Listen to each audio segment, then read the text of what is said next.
It's Wednesday, March 18th, and this is now on HNN. We have tremendous numbers of ventilators, but there's never been an instance like this where no matter what you have, it's not enough.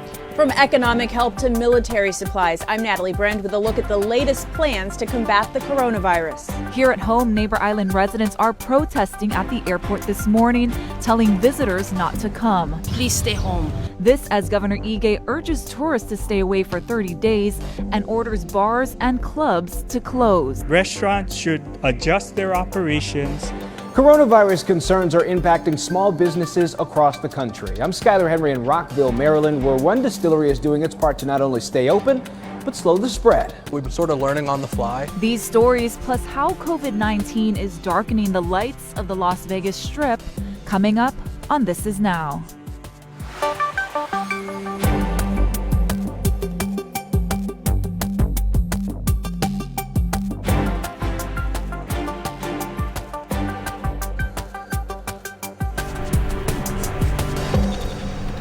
Hi everyone, I'm Jonathan, your director producer, alongside Ashley here. You're watching This Is Now. You know, we have a little bit more social distance here on our set. We're practicing all that on all our HNN newscasts, just to practice what we preach here at HNN. You know what, we want to start with some breaking news regarding our state schools. There's some developments as the fight to combat the coronavirus continues. So the State Department of Education says schools will close March 30th following the extension of spring break. Officials say employee return dates will be staggered and students are anticipated to return to classes on April 7th. Now, DOE employees will work remotely, and those who need to perform duties at a campus or office during this period will be limited to those tasks. Now, the department says it's finalizing all logistics, and additional details will be released at a press conference tomorrow. All right, we'll be monitoring that. Let's get to the latest national developments. Right, so with all 50 states now reporting cases of the coronavirus, President Trump is invoking a federal provision to marshal resources to combat the growing health crisis. Here's Natalie Brand from the White House.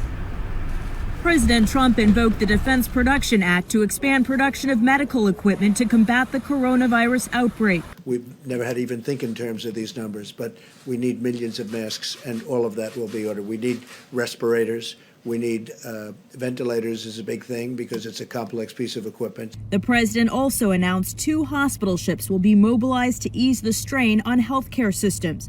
The USNS Comfort will be heading to New York. The Comfort's currently in for maintenance in Norfolk, and so they're going to expedite the maintenance that they can and prepare it. That's not a day's issue. That's a week's issue. So it's going to be a little while. Earlier in the day, the U.S. and Canada agreed to close the northern border to all non-essential traffic. It's not pertaining at this moment to trade between the two countries.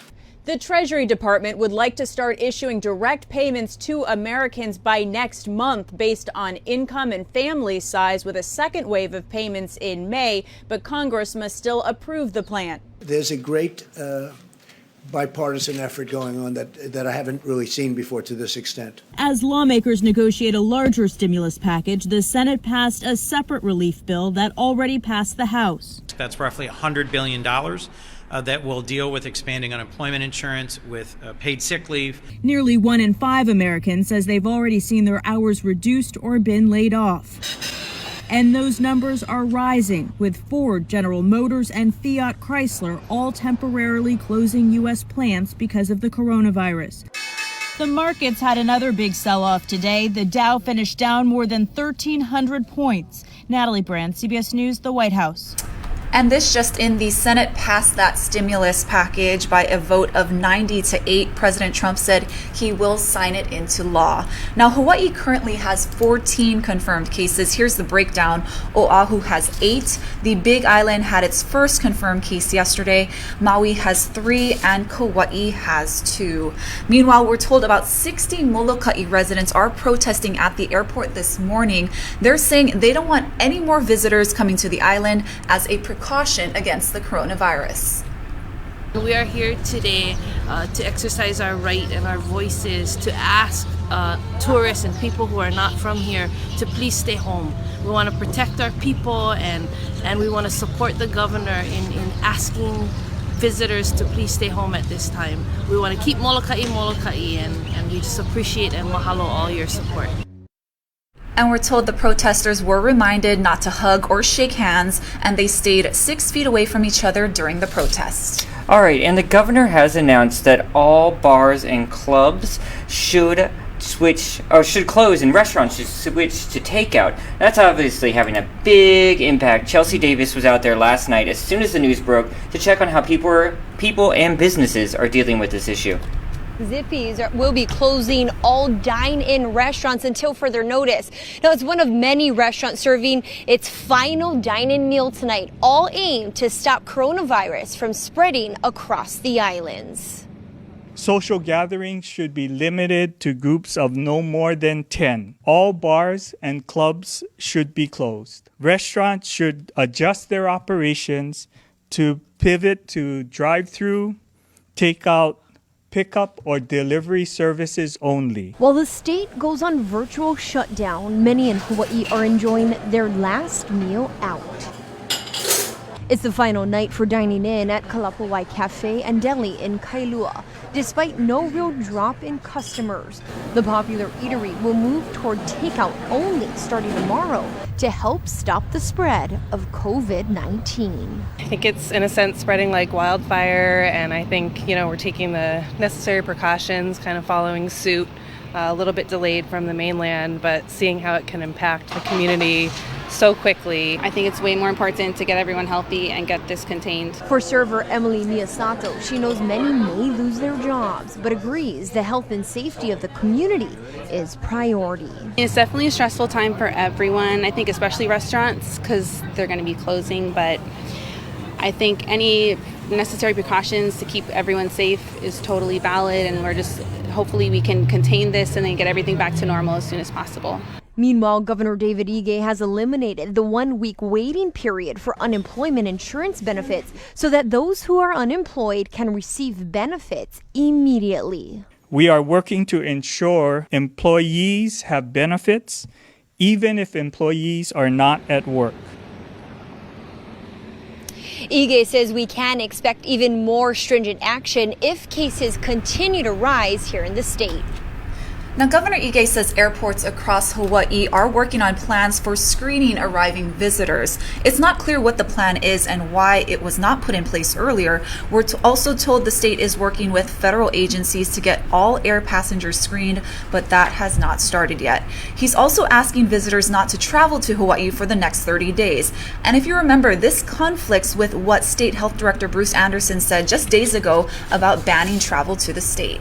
All right, we want to talk about the markets again because they just closed a short time ago, and they're closing sharply yet again as fears of a prolonged coronavirus outbreak continue to infiltrate the markets. The Dows are down 1,300 points plus. That's 6% after a brutal few weeks. We've been told these are going to go up and down. That's what all the experts are saying. So just hang tight. We also have some more economic news we want to get to and talk more about involving the automakers, right, Ashley? Right. So this just in, Ford and General Motors confirmed they will temporarily shut down all of their North American factories due to the coronavirus threat. 2 people briefed on the matter say Fiat Chrysler will do the same. Ford said its plants will close after Thursday's evening shifts through March 30th, while GM will begin a systematic, orderly suspension of production through at least the end of the month. Operations will be evaluated weekly after that, and messages were left seeking comment from Fiat Chrysler. The people speaking about the closure didn't want to be identified because formal announcements obviously haven't been made yet. And news from the airline industry as well. Delta making some big cuts. Big cuts. Delta's CEO says the airline will be making further cutbacks in service, reducing 70% of its capacity. Now, the company is parking half of its fleet, and executives are taking pay cuts. There was no mention of layoffs, but officials say roughly 10,000 employees have been offered to take voluntary leaves of absence. The airline is also closing the majority of its sky clubs for business travelers.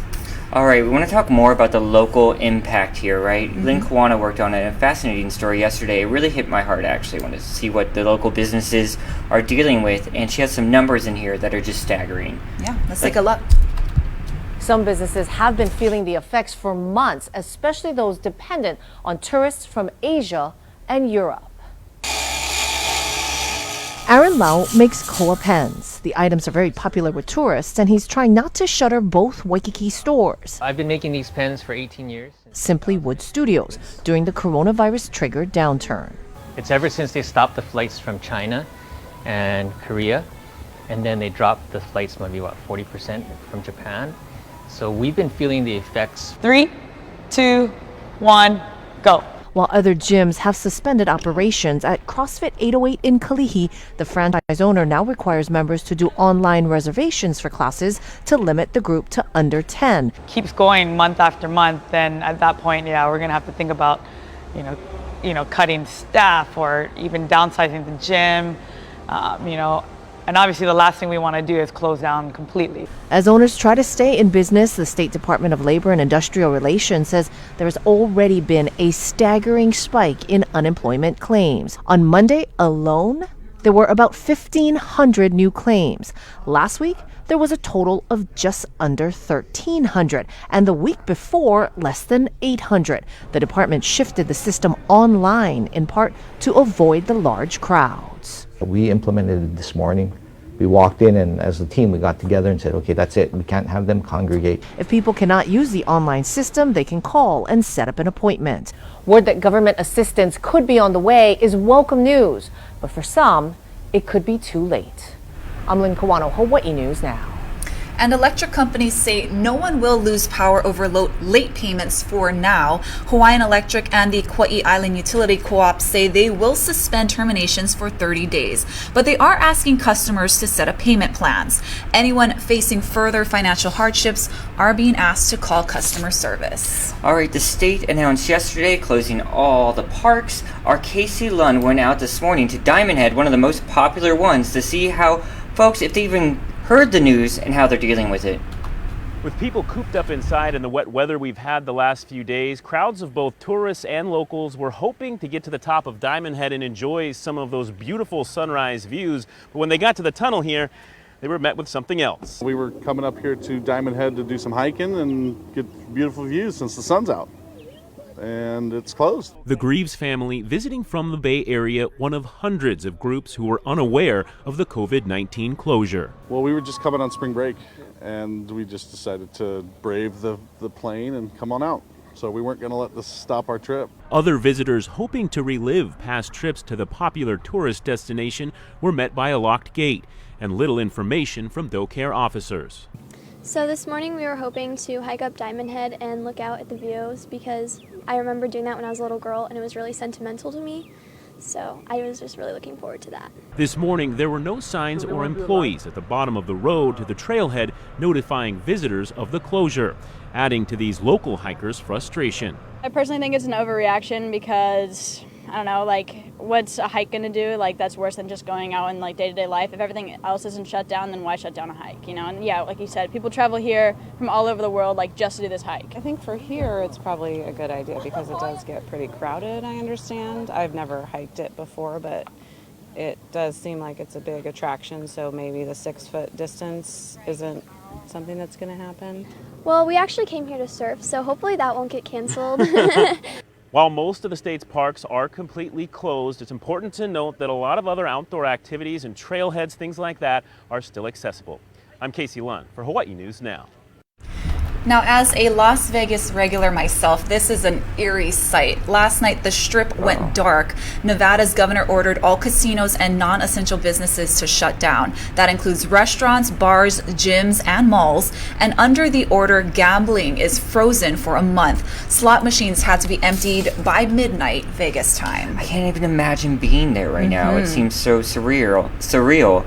And and what we're seeing here locally too, it's just hard to believe this is what we're going through, and this is our new reality. We want to get to what's happening all around the world. Let's check in with some other updates, right, Ash? Right. So as the coronavirus pandemic continues to sweep the globe with more than 200,000 confirmed cases, governments are taking drastic measures to slow the spread as the death toll tops 8,000 people. Here's Gwen Baumgartner. France is one of the latest countries to enforce a total lockdown. Police in Paris set up checkpoints to stop all unnecessary travel amid the growing pandemic. In neighboring Italy, the epicenter of the European outbreak, another spike in deaths has brought the coronavirus death toll to more than 2,500. Spain is seeing a jump in new infections, even after a countrywide shutdown. Authorities confirmed nearly 1,000 new cases overnight. Desperate travelers are clogging European borders as they rush to get back home before borders are slammed shut to control the spread of the virus. This man says, "It took us 3 hours to go 1 mile on the highway. It's catastrophic." Here in the UK, closures have extended to pubs, restaurants, and theaters, with businesses relying on the government to rescue them. The Prime Minister unveiled a $400 billion stimulus package. We must act like any wartime government and do whatever it takes to support our economy. As shops are forced to close down across Europe and the U.S., in China, a sharp drop in new coronavirus cases has people returning to malls and restaurants. In Thailand, a teacher is taking a unique approach to calm students' fears about the outbreak, dressing as Batman to spread awareness about the power people have to protect themselves. He says, like Batman, we need to fight this deadly disease with strength and awareness. And he hopes the music video will inspire people around the world to find courage in a time of uncertainty. Gwen Baumgardner, CBS News, London. All right, we want to talk about China now because they are reporting a dramatic drop in cases. Ivan Watson from CNN, he's in Hong Kong right now and continues our global team coverage. Now, China's daily count of coronavirus cases dropped to 13 new cases on Tuesday with 11 deaths. That's a dramatic drop from just a few weeks ago when China was counting thousands of new coronavirus cases a day with hundreds of deaths. Part of the success here is due to draconian measures like locking down the entire city of Wuhan, where residents to this day are not allowed to cross the threshold of their homes. But now the concern is about imported cases of coronavirus, people flying in with the infection from North America, from Europe and other Asian countries. So Hong Kong, for example, is imposing a mandatory 14-day quarantine to any foreign traveler arriving after midnight on Thursday. All right, thank you for that report. You know, Tulsi Gabbard, our congresswoman, was on Sunrise in our studios this morning. She was talking about the pandemic and her presidential campaign in the race for president. Let's check in to see what she had to say. You know, we saw some aggressive action from Governor Ige about telling visitors to stay away for 30 days, directing restaurants and bars to close down in the meantime. Is this something that you agree with? Do you think that that is needed for our state? I do. I think that this is critical that we take these measures now. It's going to be tough. There's going to be hardship, but this immediate hardship will pale in comparison to the reality if this action is not taken and this pandemic takes a serious hold here in Hawaii, really affecting the lives and the health and well-being of the people here. So I think it's important that we take this action now to be able to prevent that worse outcome. You know, the Associated Press just reporting that the Treasury Department is proposing sending out $500 billion to Americans. You just mentioned the universal basic payment that you are in support of. Would this be for all American citizens? What I'm proposing and what my resolution proposes is that this direct assistance going directly into people's hands is for every single adult in this country. I don't think that there should be any kind of means testing that goes with that. Obviously, there's going to be a lot of compromise and negotiation that's happening over the coming days. The main thing is cutting through the red tape and the bureaucracy and getting this assistance directly into the hands of people, whether it's through a check, electronic transfer, making sure that it's empowering people to be able to make the best decisions they need to make for themselves and their loved ones, especially at this critical time. Now, interesting that we're talking about this universal basic payment, big issue during some of the debates with Andrew Yang supporting that. Got to ask you about your campaign. Former Vice President Biden had a big day again yesterday. You are still in the race. Is this something that you're considering doing for the long haul? I'll be making an announcement very soon on the future of my campaign, really both here in Hawaii and in Congress, though my focus is on how we can best protect the health and well-being of the people of Hawaii and our country. In the meantime, before I let you go, got to ask you, If you are to end your campaign, who would you support? Would you support Senator Sanders or former Vice President Biden? Like I said, I'll be making an announcement very soon. My focus right now is completely on how I can best serve the people of Hawaii and our country. All right, an announcement coming soon. We'll be monitoring for that, for when that comes down. I don't know if you noticed, but Tulsi was using a microphone sort of like ours instead of one of those usual clip microphones you put here. That's, again, on our efforts here at H&N to practice what we preach and keep our distance and to hopefully curb the spread of the virus. We're going to get back to some more pandemic news in just a moment, but we want to get a check of some other headlines. Severe weather and an earthquake making the news this morning. Yes, a 5.7 magnitude earthquake has shaken Salt Lake City and many of its suburbs. Now, the quake sent panicked residents running into the streets, knocked out power to tens of thousands of homes, and closed the city's airport and its light rail system. The U.S. Geological Survey says the epicenter was just southwest of the city and was likely felt by almost 3 million people. Wow. The extent of the damage wasn't immediately clear, though there were no immediate reports of major destruction.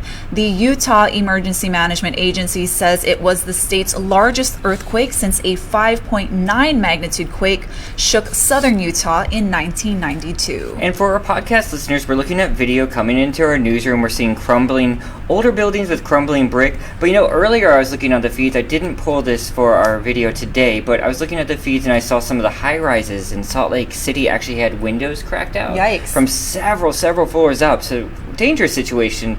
They're glad no severe injuries. We had some severe weather here at home, though, too. That's right. Residents on Kauai are trying to dry out, but parts of the island remain under a severe thunderstorm warning. Basically, towns from Lihue west to Kekaha. So heavy rains since Monday caused flooding island-wide. Some residents in Waimea reported almost 4 feet of water in their yards.